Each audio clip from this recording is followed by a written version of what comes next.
All right, welcome everyone.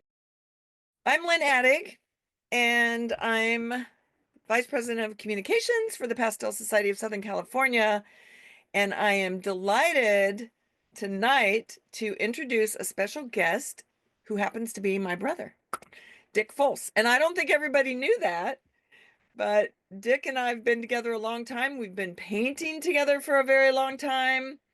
And we've been to France painting together, plein air. In fact, that's how I learned to do pastel with Elizabeth Mowry. We had the pleasure of studying with her in France a couple times. And Dick is a very accomplished artist. He has his Master of Fine Arts from Illinois State University. He has taught at three universities, Bradley, Illinois Wesleyan, and um, Illinois State. And he also has traveled quite a bit, China, Japan. Wait, is China right? And Barcelona. He's going to talk a lot about his journey. So he's going to kick off with a little bit more about himself. And then he is going to be taking five of our artists through an artistic journey critique. And I want to thank everyone who submitted work because it takes a lot of courage to get out there and submit your work to be critiqued, especially in front of other people. So thank you for being bold. And let's move right on.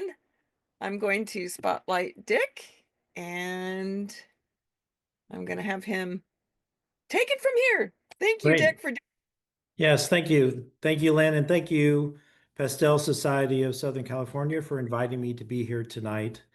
It's a real honor to be involved with you all. I had a great opportunity to speak with five different artists this week, 45 minutes or an hour on Zoom to talk with them about their work and their practice and the things that they think are going on and their aspirations, and we're going to relay some of that stuff to you all. But before I do that, I'm going to spend about 20 minutes just talking about my own artistic journey. So I have a little presentation. I want to show some work. I think it's my journey is relevant to a lot of the things that I heard people talking about this week, and so I want to highlight some of those things as we go through them. And then we will come to our five artists. And Lynn's right. It sometimes takes real courage to get out there and have conversations that can be, enlightening, but also challenging about um, what you're trying to do. And so I appreciated all the people I talked to. They were lovely, and the work is great. So we'll do that, and we'll spend probably 10 or 12 minutes on each artist, going over kind of the things we talked about, and I will invite those artists if they would like to, make some comments as well at that point. So we'll just get started there. All right, so here is new perspectives on the American prairie painting. I have been a landscape painter since I got my MFA in 1990, well, even before then. And I have always painted landscape, but I have painted it in many different ways. And so I want to just talk about that. Paintings are, for me, are inventions, whether they're abstract or representational. So for me, they're a record of the artistic process that I'm going through, and it really shapes the content. So Ben Shaw wrote a book in about 1940 called The Shape of Content, which really encapsulated what was going on in modernism and modern art, which was that you have subject, form, and content. And through much of the late 19th century and into the mid 20th century, artists were really focused on form and how that form would, the process of making the art would ultimately create the content or the meaning of the art. That's something I've always really subscribed to. I'm involved in a process. So I think of a visual problem or a visual investigative line that I want to explore. And I go through the process of trying to create that, accepting the accidents that happen from making work in a subjective way, in an intuitive way, and then standing back and analyzing it or being objective to looking at what the outcomes are, ultimately leading to some content. There's another way of making art that has been really prevalent since probably the 70s, 1970s and on, and certainly today, where artists have an idea and then they want to have a product that really represents that idea. I gave the example to one of the people I talked to this week, one of the artists, about Al Weiwei, who had a show in the Tate Modern in London of sunflower seeds that were porcelain, and there were a billion of them, and they were all over the floor of the Tate Gallery. Well, he had the idea of what he wanted the piece to be. He was the architect of that, but the actual sunflower seeds, the porcelain pottery sunflower seeds, were all created by craftsmen in a town in China that specializes in porcelain, and they were bulk lift to the museum to be presented. And so, in that scenario of making art, he has an idea, and he goes through a process of directing others to make the work, and then the outcome matches what his idea was very closely. So the process doesn't really impact the outcome. Sometimes when we're plein air painters, that's the case as well. We see a vista and we're trying to paint it, and we really want the outcome to be what we're seeing. And I've seen people on social media or YouTube where they'll show the view they have and they're painting, and it's almost seamless. They've really captured that. And so that's another way of thinking that. That's not the way I've approached art. So, landscape painting, we have had beautiful, majestic, luminous light painting. We have a strong history of landscape painting in the United States. These are some of the ones that have really inspired me when I was first starting out. Some of these are people that I knew or people that I studied with who were working in the landscape genre. I came out in the 1990s. I'm doing representational landscapes. I've actually always painted representational landscapes, but I've also done other kinds of things. And so, what was I thinking about? So, at that time in my career, I was really worried about trying to find reference materials in rural settings. I was going out to try and take pictures of that. I was really interested in weather events and time of day, and that interest has really been consistent throughout my career. I also really wanted to be consistent in my approach. I heard this a lot from people I talked to this week about how they wish they had a stronger, more consistent body of work. I wanted to build a reputation in my career. And I couldn't understand why my career wasn't evolving faster than it was. Later in that decade, in the mid 90s, I started being interested in experimenting with color and abstract elements and compositional collages and compositional changes. I still was trying to find reference material. I was still concerned about building my reputation, and I was trying to figure out how to reach my artistic goals. So here's a couple of examples of things that I was doing at that time. There's still landscape elements of them, but there are other kinds of things as well. In the 2000s, I started doing plein air painting in France. I started to experiment with my color palette, so not having such a realist palette, but looking more at what color might do. I started to invent landscapes and stop looking for reference material. I frankly got tired of trying to find reference material, and then it never really helped me enough to do what I wanted to do. So, this painting of the lavender fields, the larger one with the bushes down the center, they tell you in art school you should never have things going right down the center. And so I was like, you know what? I'm going to put those things right down the center and then try and work through the process of resolving the painting. So I think that's kind of fun. Of course, I was still worried about my career at that point.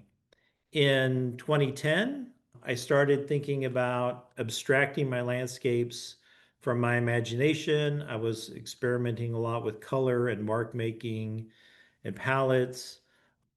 And I also started to wonder, I had had enough exhibitions at that time and some sales, but I still wasn't where I wanted to be. And I hear this all the time. And so I was thinking, if I change my style, will I be more successful with galleries and with sales? And so I don't think I'm unique in that thought process. And so I started to experiment with some of that stuff. Here are some square paintings that I did at that time that really had to do with mark making and color engagement with a landscape frame. So in 2014, I spent some time in Palm Springs, Palm Desert, the Mojave Desert, and I started to wonder about should I match my style considerations with what I think the essence of the place is. And so I ended up doing a series of paintings and had a couple of exhibitions called Desolate Landscapes because I would look out and as far as I could see, there was, mostly sand and desert kinds of things. And I was experimenting with using spray paint and masking out spray paint and using acrylic medium and liquefying graphite or charcoal so that I could get great reticulation and mark making, but I also could use the graphite or charcoal as a drawing tool.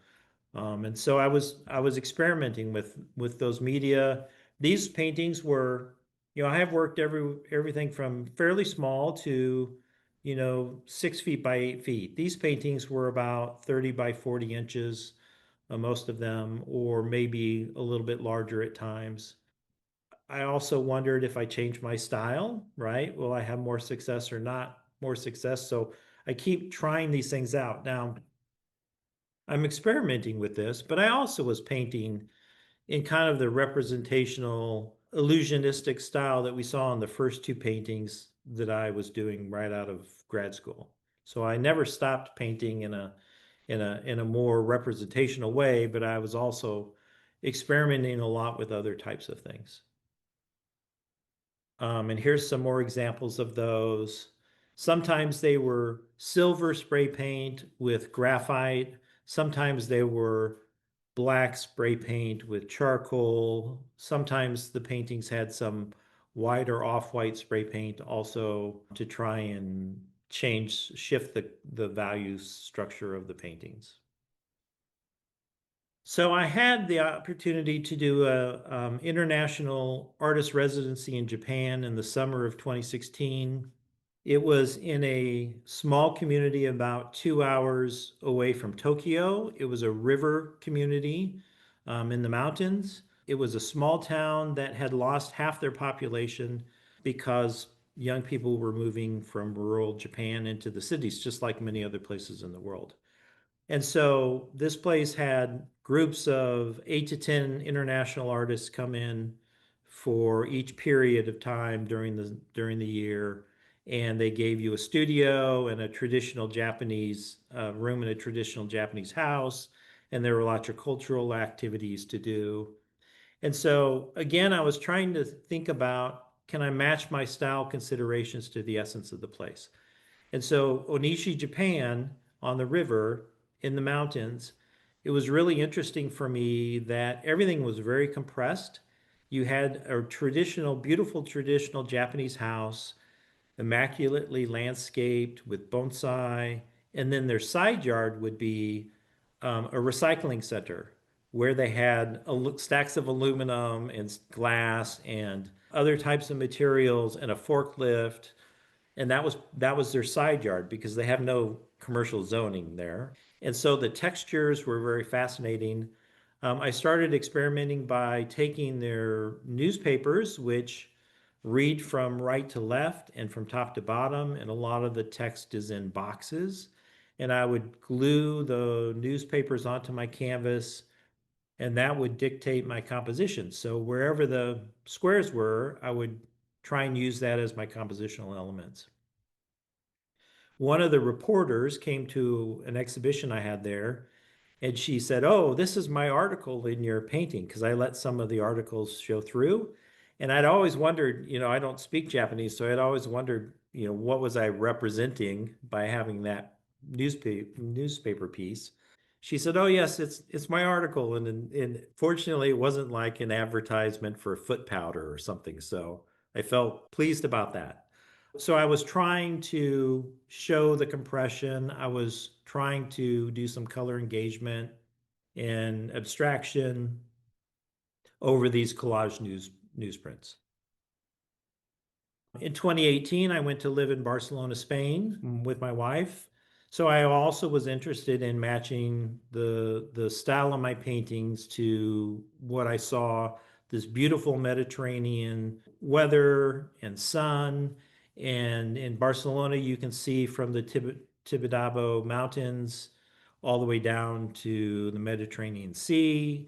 And you can see from side to side, there are two rivers that define Barcelona. And so I was really interested in trying to capture that, but in a very abstract, very colorful, shape-oriented way. I also was interested because we had an apartment on the top floor of the building, which was about 8 floors up. And so there was a real warped perspective when I would look down onto the street, and then I would look up to the mountains or to Sagrada Familia or whatever. And so I started to incorporate that in my paintings. And so these paintings, the lower part of the painting is more of an overhead view perspective. And then the top part of the painting is more of a distant view perspective. And I translated some of these into very large 6 by 8 foot or 8 by 12 feet pieces. This is a picture of me working on it when I came back from Spain, working on one of the pieces from a study I had done in Spain, and then a show that I had of those large pieces. So almost 4 years ago, I moved to where I live now. I live on a 140-acre prairie in Wisconsin, and I see the prairie every day. And so I started to paint the prairie when I moved here. I've done almost 100 paintings of the prairie.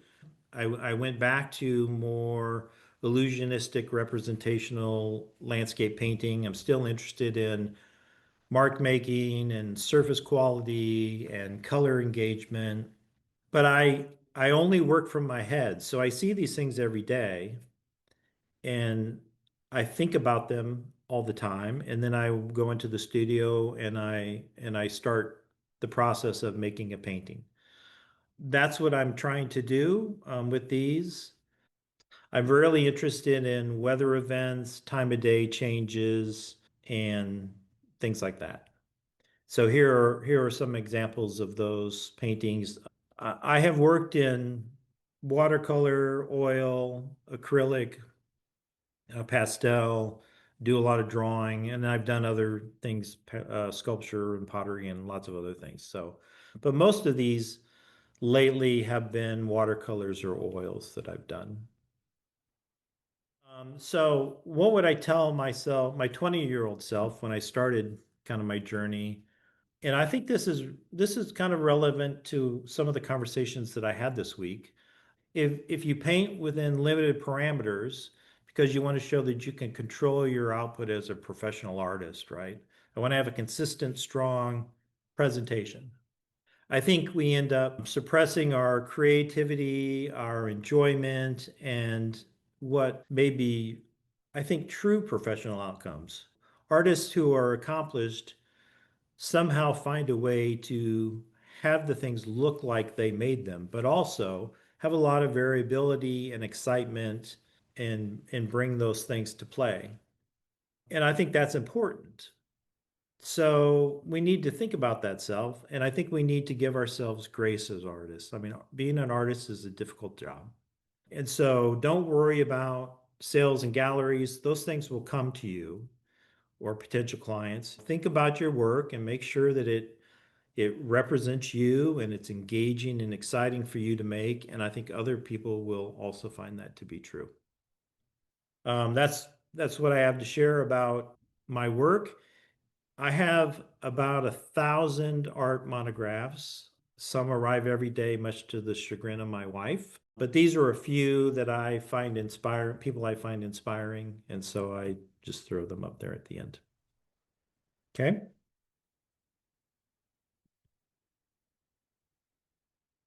All right. And I'm glad to answer questions at the end of this about my work if you have questions or if you want to throw those in chat. But I want to be respectful of our time tonight. So that was about 20 minutes of me chatting about my journey. And now I want us to spend, 10 or 12 minutes with each of the five people that we got to visit with this week to talk about their journey. So the process was that Lynn sent out an email asking if there was anybody who had wondered what they might be doing differently, how they might achieve their goals that they're not reaching, wanted to have some perspective, challenges. And so five of you were ultimately chosen to share some time talking about these things. And so we spent 45 minutes or an hour chatting about that. You sent slides or images of your work. Also, if you had a website or Instagram. And I looked through that work and then we chatted about kind of what you were hoping to get out of this and what thoughts I had or thoughts we had about your work. So I had a series of questions that I was curious about before we entered the process. Those are on the screen right now.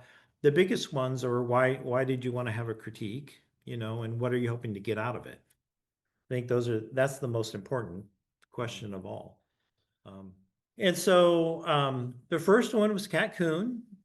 She sent me a number of beautiful paintings for me to look at. And I've only put up a selection of them because there were a lot more than I thought we could really see well on the screen. She is a commercial artist by trade, or was. And so she has excellent artistic skills. She can paint pretty much anything she wants to paint. But she's really early on her pathway for developing a self concept as a fine artist.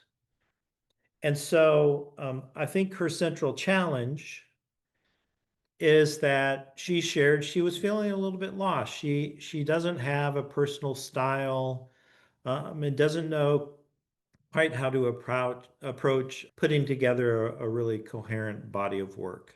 And so as we chatted during our time, really her portfolio, we talked about her portfolio was kind of her roadmap for possible directions to take. Let me go back a screen for a minute. So she had a couple of different still lives of food, bread, and fruit and things with beautiful light going across them. Really lovely representation of that. She also had a number of pet portraits that she was very interested in. She had some flower paintings, she had some portraits of individuals, and then she had some landscape paintings. She has kind of a broad group of things in ways that she could go. But as we talked about, how do you, not forever, but for right now, how do you kind of hone in on developing a group of work or a curated group of work that really is kind of talking about similar ideas or the same idea. And so I think the path for discovering a personal style or developing a coherent body of work is really to focus on what you enjoy painting and how you enjoy painting. And so we chatted about that. She enjoys painting fur and eyes. So she really likes the pet portrait things that she's doing. And those are the surface qualities that she really likes painting. And she's also really interested in the effects of light on a subject. So the still lives we saw of the bread and the kind of the table stuff, were things that that's what she enjoys painting. And so after some discussion, I think she's decided she wanted to pursue kind of pet and equestrian portraiture. And I'm going to ask in a minute, I've got another slide I want to share about Kat, but then I'm going to ask her if I've represented us correctly because we had a great conversation. And so um, we kind of analyzed her work. We looked at all the work, but then we also looked at the animal portraits that she was doing, and we discussed aspects of that. And in portraiture, there's really two things you have to have. I mean, you have to have a reasonably good likeness of your subject, whether it's a horse or a dog or cat or a person, right? That is really a very important part of portraiture.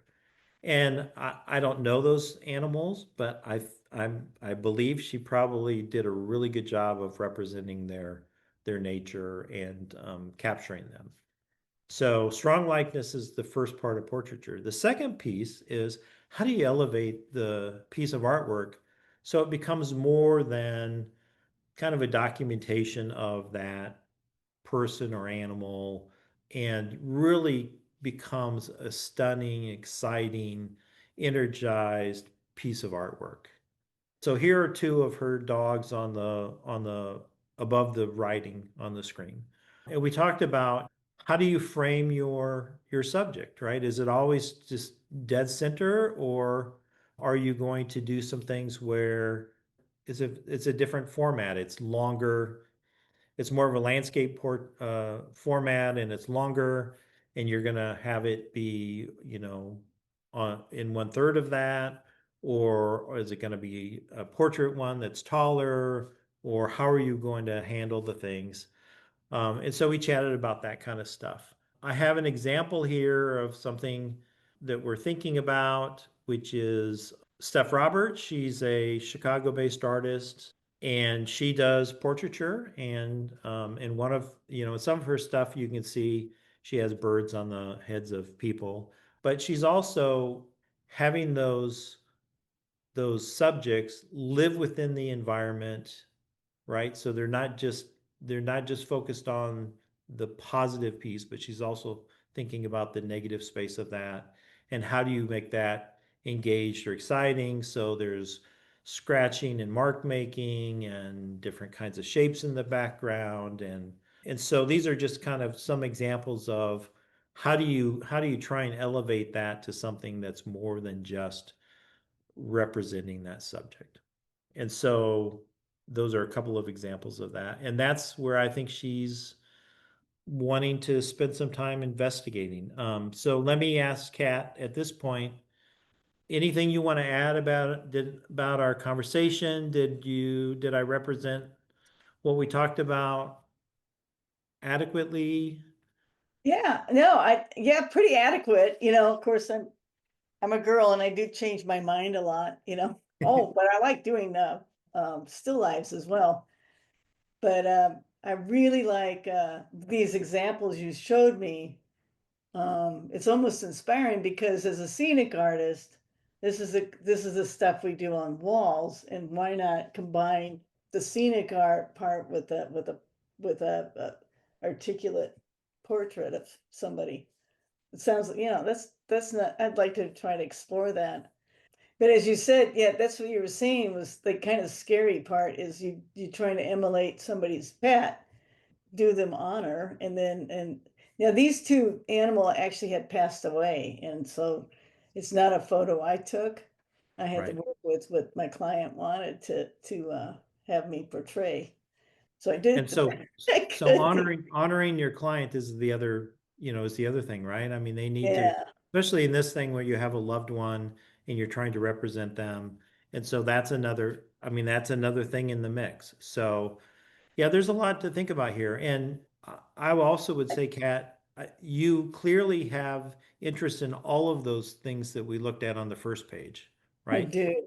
And so I wouldn't abandon those. I'm just suggesting that for some period of time, you decide I'm going to do the next 8 paintings and I'm going to do them in this way. And then I'm going to be able to look at those and try and figure out what am I doing consistently? How am I elevating those to the next level?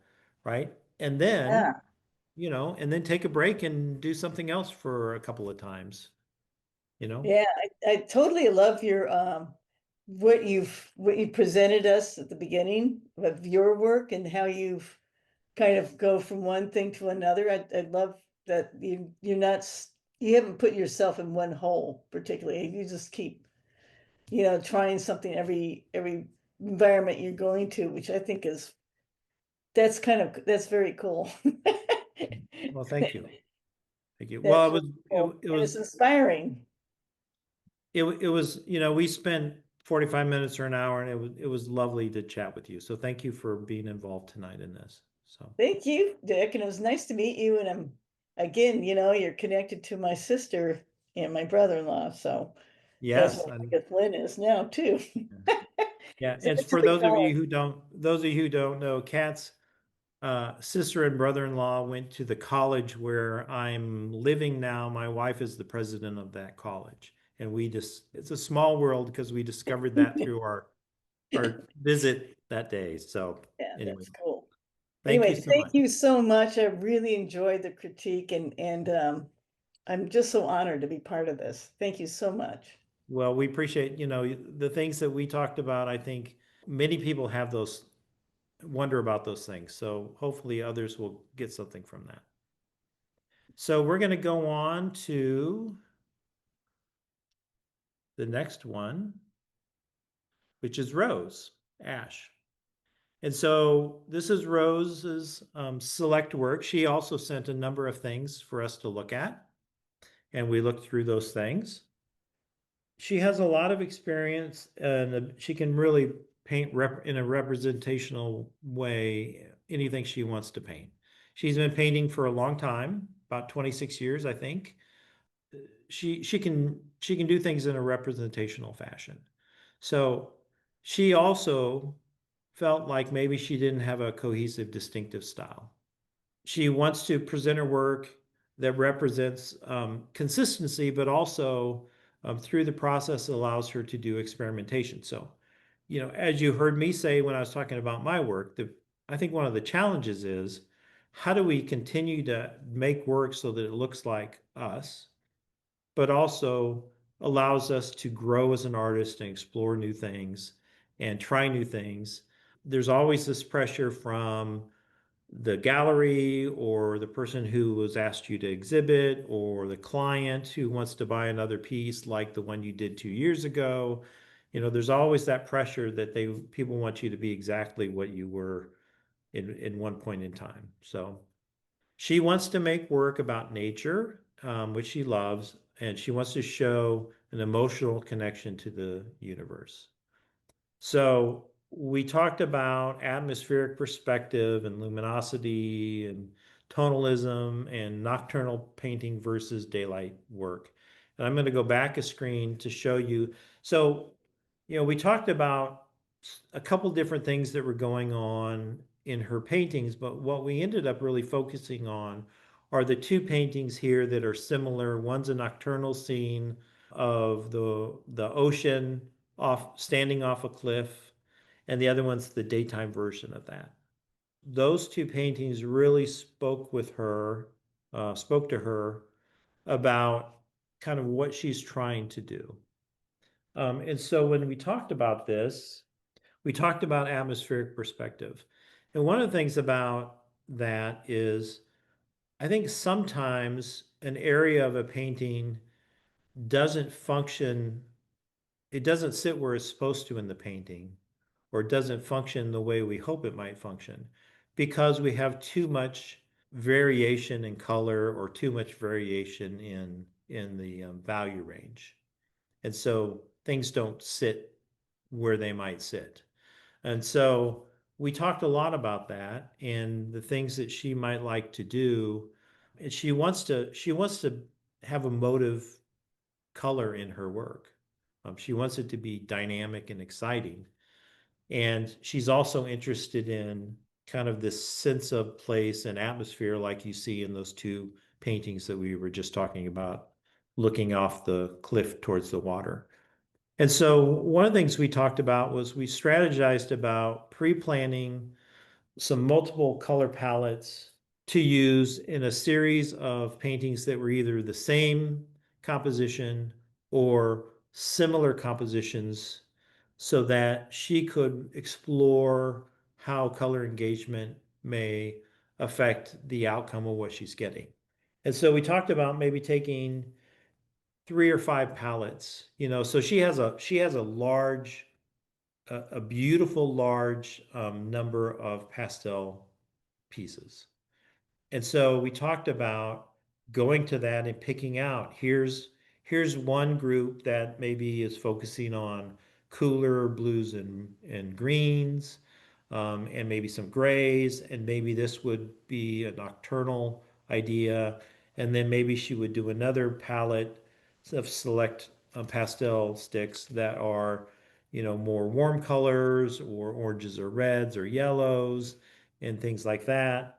And so coming up with 2 or 3 or 4 or 5 kind of palettes in a box to start with, and then doing a painting that was either the same or similar painting.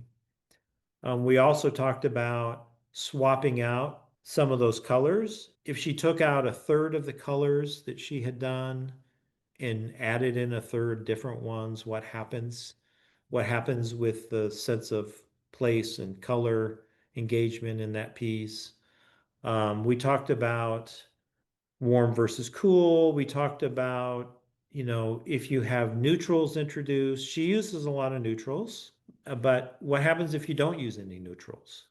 Or what happens if you're more strategic in where you place those neutrals? So sometimes color, you've got the color hue, you have the chroma, and you have the value. And sometimes, the chroma is just out of sync with everything else. And so how do you pare that down so that it has a more balanced effect if you're trying to have kind of an atmosphere perspective, right? You're trying to have things live within a space where they're all living in the same space. And so those were some of the things we chatted about. And I think we also talked about how do you experiment and still continue to do consistent work.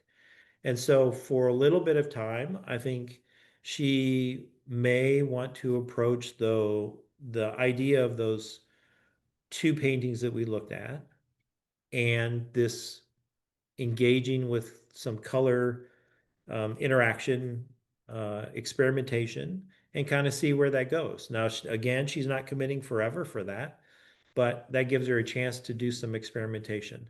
Sarah Burns was somebody I found on the internet. I don't know her work, but she had a page where she was talking about trying out some different kinds of palette. And this was a great picture of her showing some different, effects for the same scene. And Yeah. so that's kind of what Rose and I talked about. Rose, Yeah. you wanna weigh in? Have anything that you want to add to that? You summed it up beautifully. And it's funny. I'm approaching 80 and I still need permission to I don't know, take a risk in ways. What I found most invigorating about our talk was that I found that you were stating things that I had been thinking about and really needed that extra push.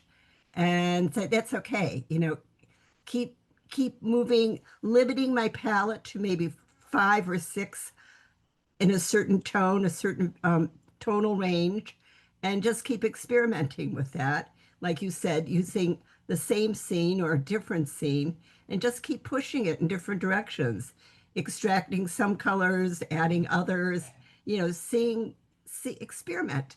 I've been moving in that direction, and I just really needed more confirmation that that was a good way to go. That was an okay place to move towards. I think once I found that I could paint in a really representational way and really paint what I saw, I realized that wasn't enough. Yeah. I wanted to be, as I said, more expressionistic and paint more of my feelings, my memories of a space, and approaching tonalism, um, more atmospheric painting.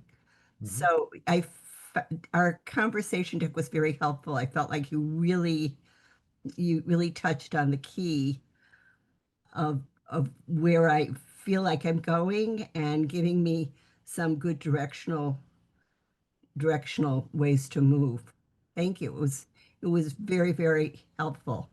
Well, I certainly enjoyed it. And I think you're right on about your aspirations to one try and do those types of things and bring it to the next level for that sense of satisfaction are wonderful.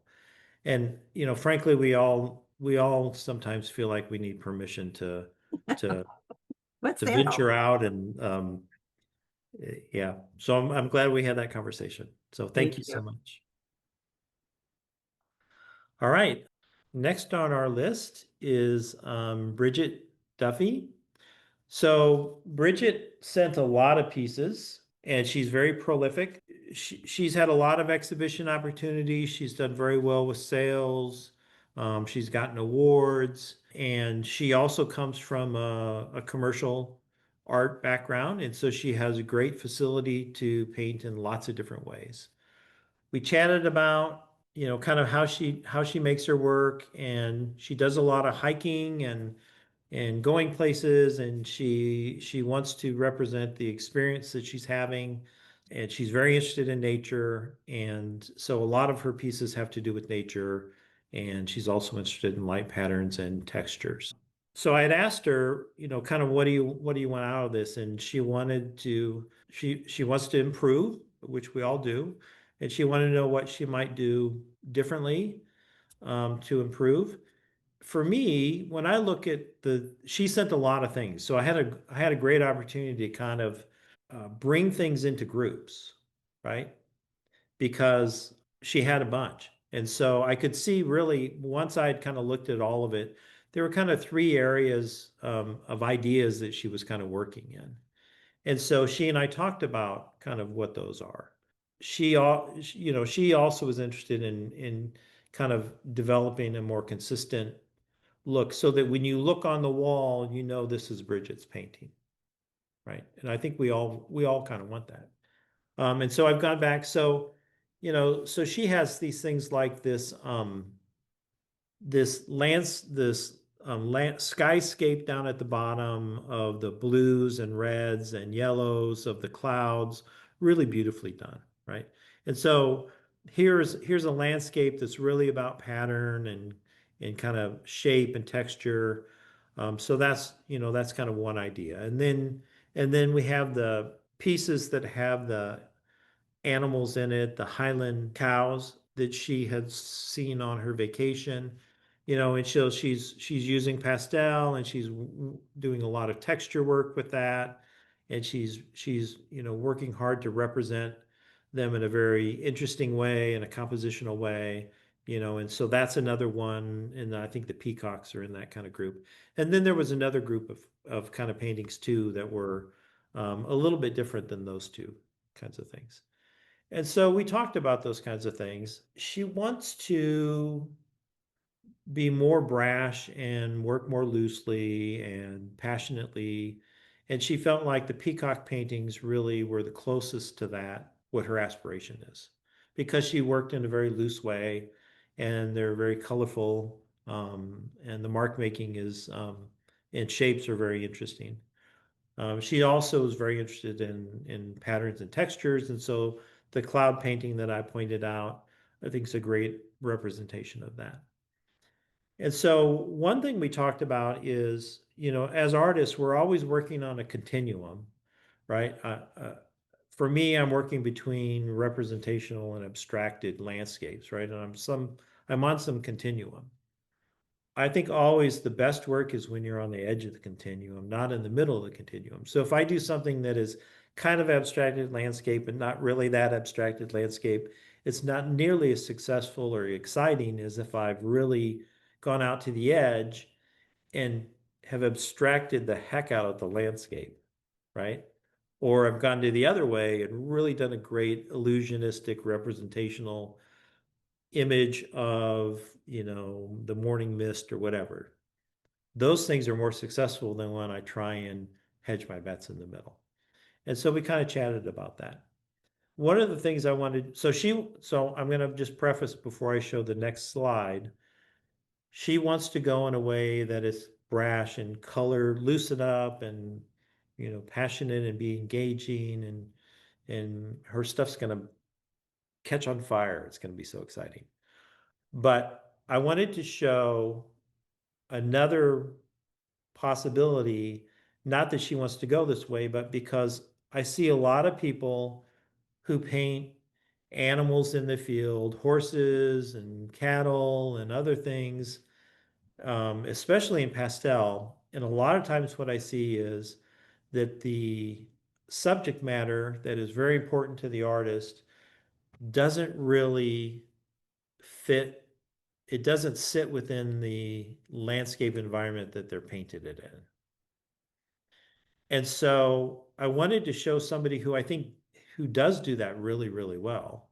And so I've taken two of Bridget's paintings, the Highland Cow, so up here above the text, and this beautiful, beautiful evening sunset, sky, gorgeous, gorgeous painting, right? Which is really about atmosphere, and kind of illusionistic, a mood, tone, a little bit of tonalism, right? And the other one is not that at all. And so those two, I think this person, Frank Regal, painted around the 1900s. He was a painter in the late 1800s and the early 1900s. In Texas, he had studied in Paris and lots of other places. I think his work, he does a really good job of representing livestock and horses, or in this instance, bulls and cattle, within the context of where they are. And he does that because the color range that's used in the subjects are also used in the landscape, right? So oil painters have an advantage. They can always glaze over something with a color to knock everything into one space. Pastel artists can certainly layer, but it's much harder for pastel artists. So you have to be a little more deliberate in trying to make your color perspective match with the subject and the background. And so I wanted to show these because I think this is an artist you maybe never looked at, but many of you live in an area where probably, even though these were in the Southwest in Texas, there are plenty of places in California that look like this too, and there's lots of cattle there. So I wanted you to be introduced to that artist because I think he does a great job. The other thing is, you'll notice where his subject is. Oftentimes it is, they are long horizontal landscape paintings, and the subject is not in the dead center. All right, well, let me invite Bridget. Are there some things you wanted to say? Yeah, I'm interested in texture also, pattern and texture.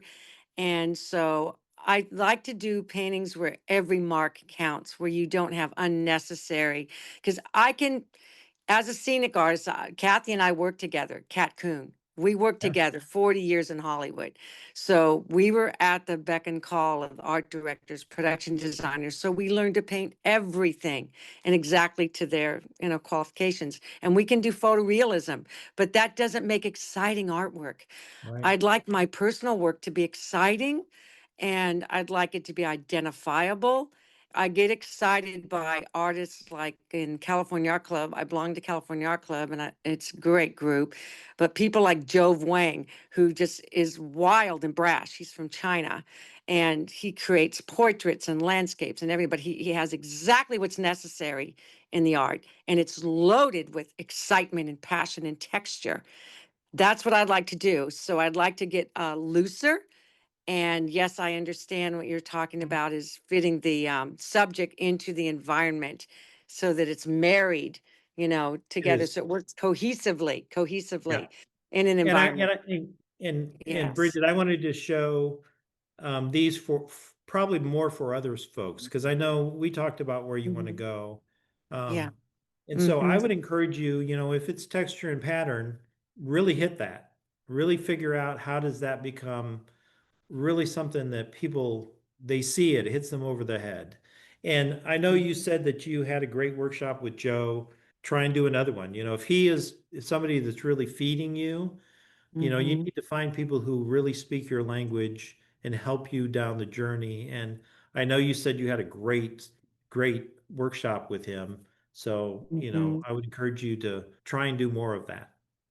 Yeah, thank you so much. It's really wonderful that you're helping us and to see our path forward, because I've been doing art for 50 years. My entire life, I've done nothing else. But it's really great to have someone else look at our work and give us feedback as to what they experience. Because I'd like, also my work to reflect my feelings and my passion about the subject, whatever it is. Yes. And so we appreciate you so much, Dick, so Well, much for, commenting on our work, and it's been so very helpful. thank you, So Bridget. It was great. It was great thank you, spending time with you. thank you. All right. So next up is Kathy Young. I think Kathy's in Tahiti, so great for her. I wish we all were there having a personal chat. She sent a number of really lovely pieces for me to look at. She's a really practiced artist with a consistent style. So one of the things I look at when people send me work is how did they curate what they were sending? Just like when you send something to be in an exhibition and you have multiple pieces, or you're trying to get into a gallery and you're sending things, how you curate what you're doing is really important because we all do lots of kinds of things, but we don't always want to show all of those things.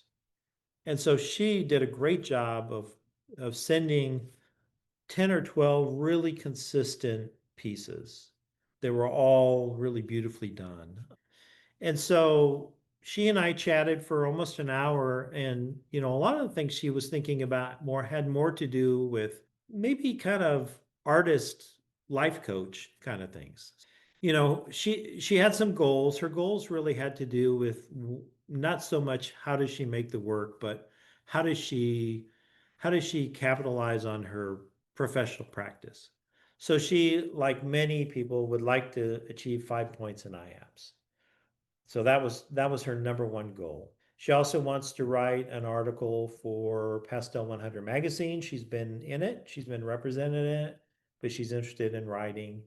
And she wants to teach veterans through art workshops. And so we've spent a lot of time talking about the first one and the third one on that list. So we've all seen the shows, we've all seen the IAP shows, wondered why did the jurors choose what they chose? Lynn and I have walked through shows and looked at shows and said, well, what are the consistent things here? What were the jurors choosing and why were they choosing that?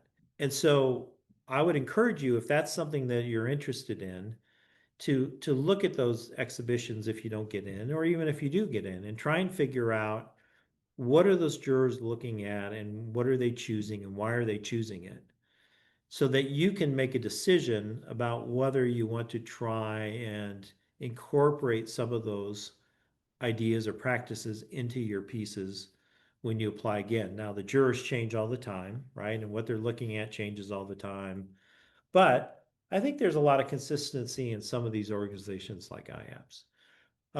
The other question there, which I think is important for us as artists to consider, is do I want to do that? Right? Does that work for me? I could maybe produce that, but is that what I want to do as an artist? And so that's the dilemma you have to decide about sometimes. And that's the same conversation with like a gallery. A gallery may want you to do something, and it may not be the thing that you really are wanting to pursue at that time. So there's some negotiation to try and navigate that.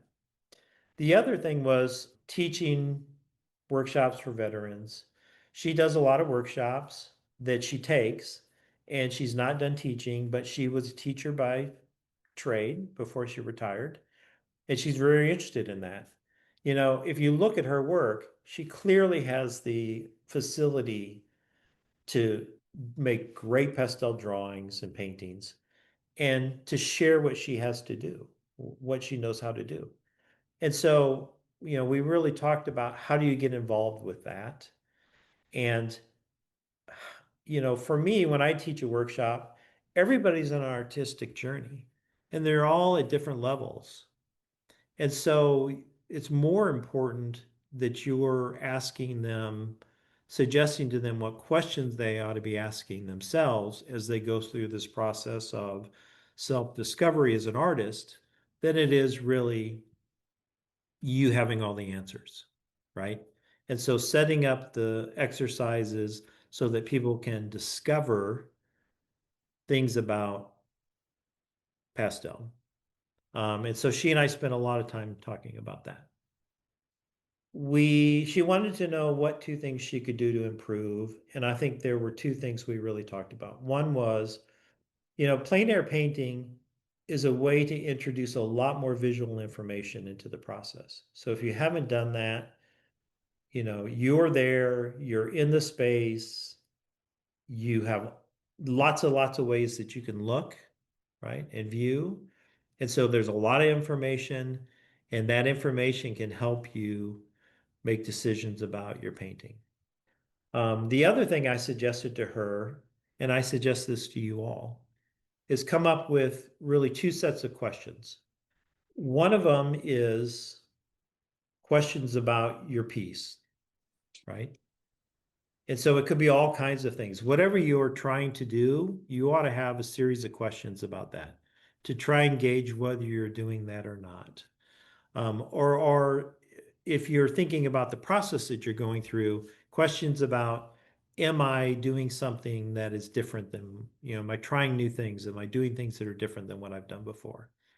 The second set of questions has to do with the next 10 paintings, right? Are you thinking about all of those paintings, or are you only thinking about, I really like this subject and I'm going to work on this painting?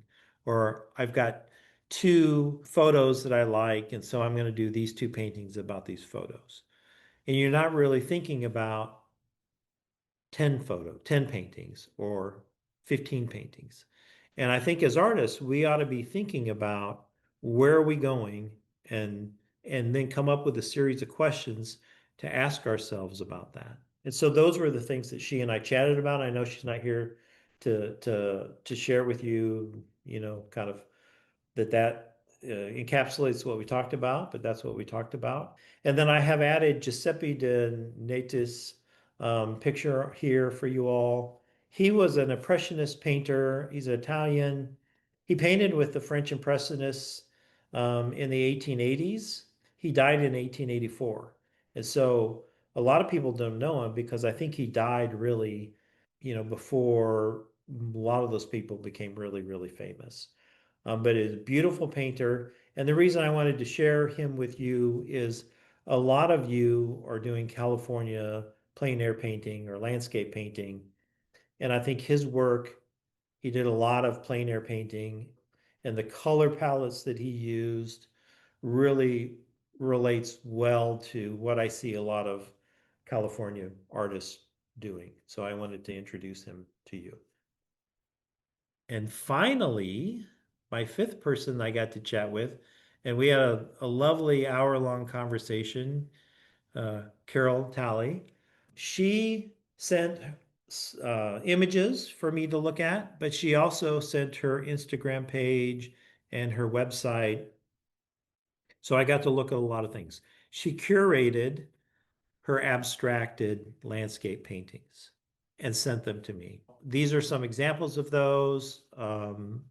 Really lovely work, exciting work, and they're all pretty tight. There's a couple of ones that hold together closely. The one on the top left, and then this one that has pinks and greens kind of in the bottom are more about line and mark, and maybe the one on the right hand side is as well. And some of the other ones are more about shape and value and color, but a really tight work. Now, she works in lots of medias. She teaches workshops. She's really successful in exhibiting and selling.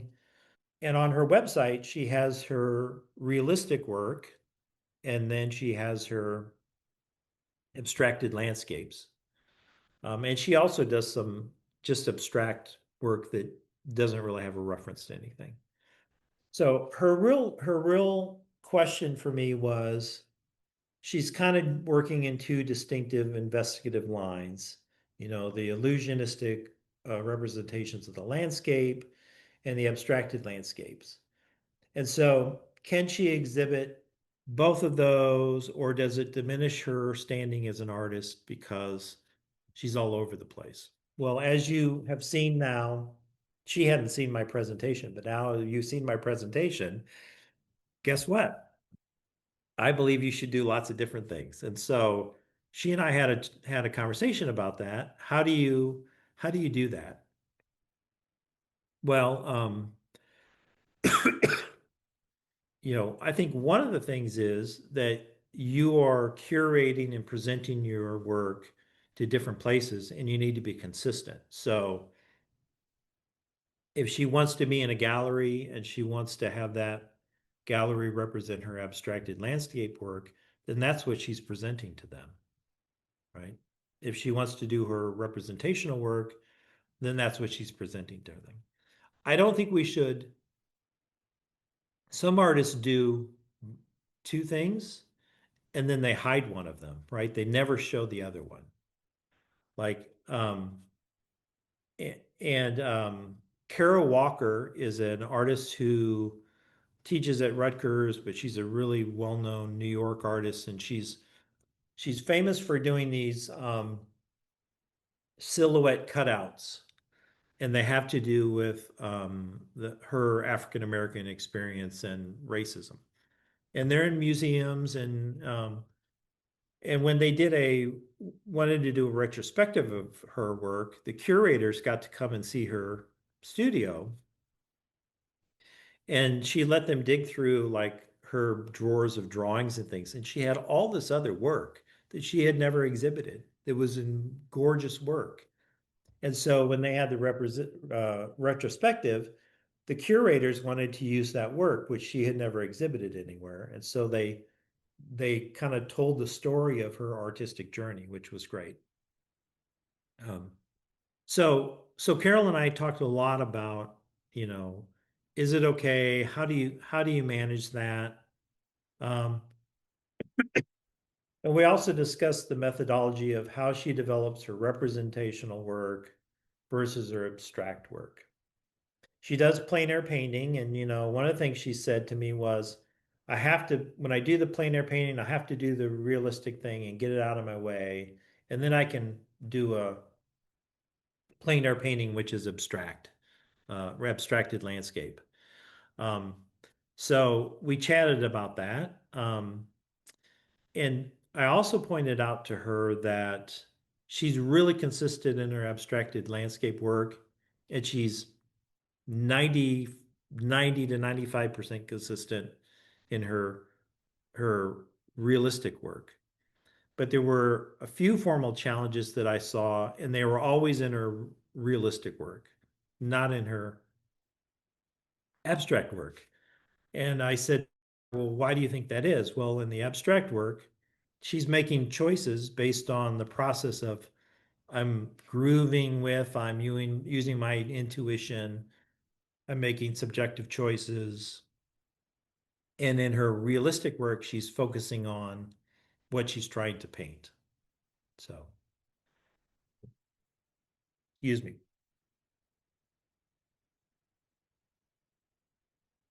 And so she and I talked about these two paintings as examples of something that I see in other people's work. And Carol, thank you for letting me share this because, I looked at a lot of your work, and all of your work is almost completely resolved. So, from an individual piece critique, there was hardly anything I could say about any of them. But these two pieces, there was something I wanted to say, and I wanted to say it to the group. And so that's why I wanted to put this slide together here. There are two challenges I see often with artists.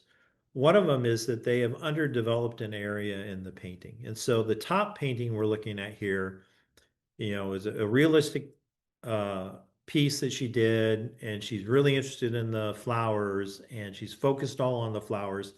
And if I hold my hand up and cover up the flowers, I do this a lot when I'm with students, right? And I look at the top, have we spent as much time thinking about the top of this painting and how to make that an exciting sky, an exciting distance space? Or are we completely focused on the flowers? Winslow Homer is an amazing painter.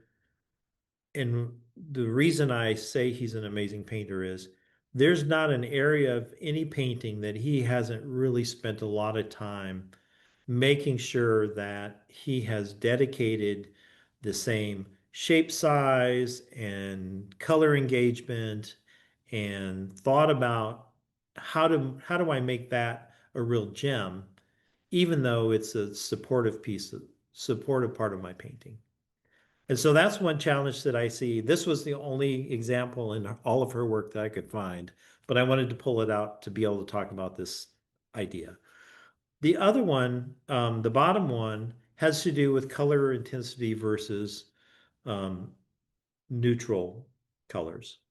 And so sometimes when we use blues or blue greens, the chroma is just crazy.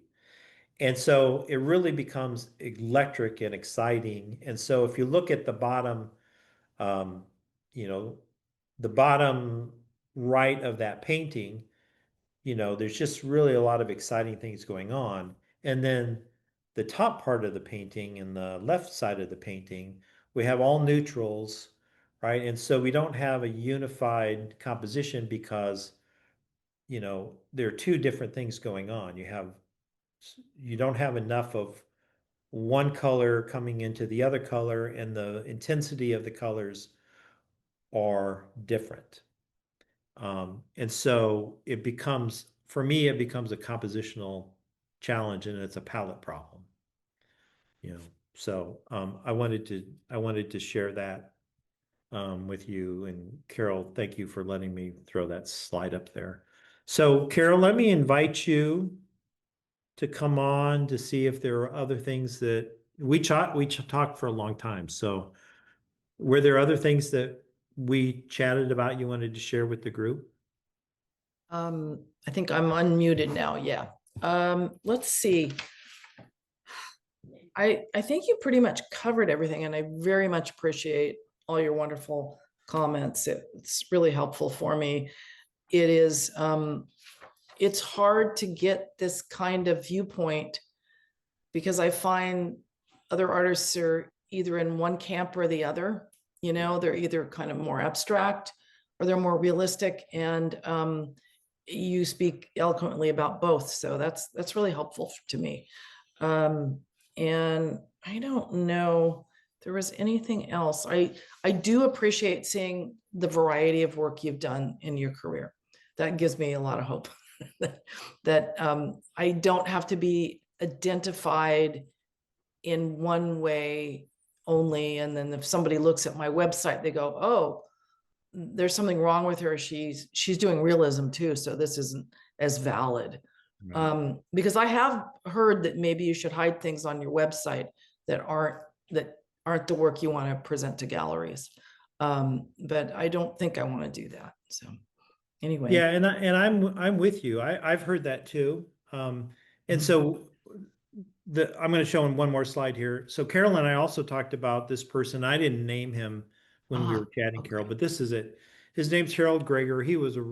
He's passed away, but he was a really prolific artist who had work in, the Met and Smithsonian and Richard Gray Gallery and galleries in New York, lots of places. Hmm.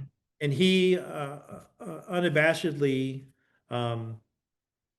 worked in multiple styles at the same time. And so he had Illinois landscapes. This is the upper left, which is a realistic work. He often worked very large. I mean, there's one in an airport that is probably 18 feet by, 10 feet. So he could work very large. So he did these realistic works, but he also was really interested in, and that's what he started doing. And then he was really interested in color, color theory, color engagement. And so he started doing these flatscapes, which is in the top right of our screen. And these were aerial views, they were color formed, and it allowed him to think about how do I engage in color and color interactions in a way with the framework of a farm and fields. He also was doing kind of a close up, that same idea, but kind of close up colorscapes, he called them. But then the last thing that he really started doing was abstracted vibroscapes, which were, really about shape and line and kind of stylized shape, not naturalistic shape like you see in the upper left, but the bottom right are kind of stylized shapes and colors and marks. And he decided to do all those. And I studied with him in art school. And at the time, I thought, I didn't really get it, and I wasn't sure that that was a reasonable way to go. And the longer I've gone on my career, the more I've thought that was a really great way to go because as artists, we all want to try and we have lots of people that we like and we want to try different things. Um, and so why not do that? I think as long as we're not mixing everything up as we're presenting it to one venue or one whatever, then I think it's perfectly fine. And, Carol has on her website, she's shown the two, right? She has a realistic section and she has an abstracted landscape section. So she's told people, hey, this is it.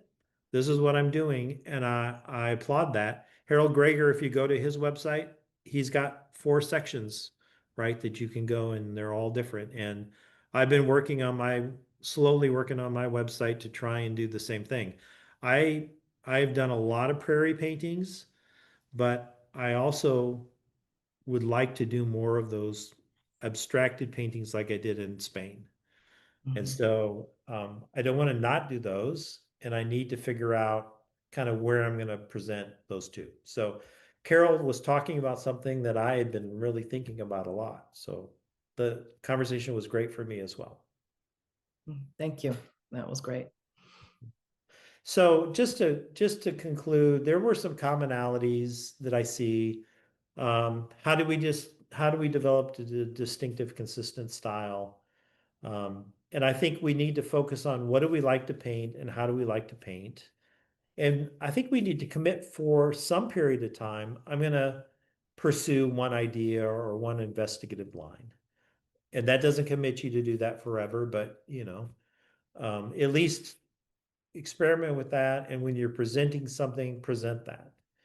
How do you explore creativity and experimentation while still being consistent in your practice? So that's a common thing too. We want to grow. We're artists. We want to be creative. We don't want to do the same thing all the time, but we also need it to look like it's us.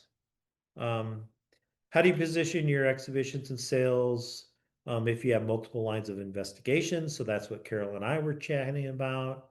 And how to list a group of questions to guide your creative exploration and practice. So thinking about what you're trying to do and coming up with things that make you check that. All right, I'm going to unshare my screen. And we have a few minutes for questions if there's anybody or anything else you might like to chat about. There are a couple of questions in the chat. Let me start with that. Oh, thank you. And that was great. Thank you. Oh, let's see. Okay. I know somebody wanted to know Kara Walker's name, but it looked like somebody wrote it in there. That's who the person was at Rutgers. Oh, okay, good. Anybody have questions? So are there questions? Because if not, I have another comment. So Angelica Doss is a photographer who has taken about 100,000 photos of people, and she gets the PMS color of the person from the tip of their nose, and she puts that in the background. And she's taken pictures of people all over the world, and she shows that skin color is unrelated to where you live or what your culture is or what your um, uh, race is. And she grew up in a multicultural home. She's an African descendant, um, and she grew up with no understanding of racism. And she's an interesting contrast to Kara Walker, who grew up in the South in the U.S. And a lot of her work has to do with the experience of African Americans in a racist society. So those two artists are a really interesting contrast. Any other questions? I have a question. Yeah. So going back to Carol, the last artist, and there was a painting with the pink flowers in the foreground, and then the background you felt was unresolved or not as, didn't pay as much attention to it as the foreground. And that that kind of confuses me because I've always been taught that you've got to decide on one thing or another for that focal point, and that, you can't resolve everything or you lose that point of interest. So I'm a little confused about where you were going with that. Do you adhere, So first of all, I guess, do you adhere to that I, I that so rule? well, so it's a subtle, I think it's a settled thing there. So it has to do with, we only have pretty much one shade of blue and a few values of blue in that scene in the background. Yeah. But you have a lot of small shapes in the foreground, because the flowers are small and you have lots of colors and lots of values in the foreground. So there's a unity problem when you have something that is very simply portrayed and then something else that's more complexly portrayed. And so if you look at the reason I mentioned Winslow Homer, if you look at some of his things, the skies and things, for example, there may be blues, like more than one blue and some grays and or some, yellowy gray in the sky area to add some dimension and excitement to that area. You need to try and unify the piece. And if you have an area that is really developed and you have another area that's not developed, then it becomes less unified as a composition. Okay. So, but those flowers are going to be the focal point because they are 2/3 up on the screen from the bottom, and they're really well defined with lots of colors and things. There's no way they're not going to be the thing everybody sees. Thank you. Yeah. Do I believe in the golden mean rule? Sure. Yes, Yes. I do. I do, unless I'm going to break it, and then I don't. But most of the time, yes. I think those are pretty right on. Mhm. Yeah. Okay. I just took a workshop with Aaron Shure and I asked him that question and he said, absolutely not. So that's why because I thought it was really important in composing your work to have the interest and the focal point in one quadrant or 1/3 or in that golden mean area. Because I found the paintings that I've been focused on doing that to have been selling. So I've had Yeah. good luck in the last year and a half in doing that. I think in general, that's a good rule. Part of it also depends on what you're trying to do. And the other thing that impacts that is what is the format you know, what's the format you're using, right? If you do something that's 10 inches by 50 inches, right? Then there's no golden rule because it's a long, if you did like a strong horizontal landscape that's kind of a panorama, those rules don't apply. So it kind of depends on what you're trying to do. Dick, I have something I was starting to tell you about the other day when you and Carol were talking about the different bodies of work per se. Yeah. Dan Gonzalez was a member of our society, and he had a very representational Western art body of work. And then he also had these calaveras. I'm not sure I'm saying that right. The Day of the Dead. Mm-hmm. He loved doing that were, you know, animated and fun. So I noticed in the last California Art Club show, he did a very large piece and he combined the two. So he had one of these skeletons riding a representational horse, and he's done more. Just combine them, but not very many people will do that or could do that. But that was kind of fun to see. And certainly that's a way you can go. You know, the difference for Carol is she's doing abstracted landscapes and realistic landscapes. And so if she tries to move towards the middle, she's moving, when we were talking about the continuum a little while ago, she's moving towards the middle of the continuum, which they may not be as successful. Your example, you know, he's working on two different subject matters, right? And he's combining them. That's kind of like the example I was showing of, you know, Bridget did the Highland cattle and she did this gorgeous, you know, this gorgeous sunset landscape kind of thing. And right, how do you bring those together as two ideas and subject matters coming together? So it kind of depends on what you're thinking about bringing together. But I love that. Mhm. Skeletons on horseback. This is the season for it. It is. Well, it Oh my looks like God. it's 8 o'clock, so I wanted to close by saying thank you. You know, it's been a real honor for me to get to know a number of you and to spend time visiting with you, and it's been really terrific. So thank you so much. I really appreciate this opportunity.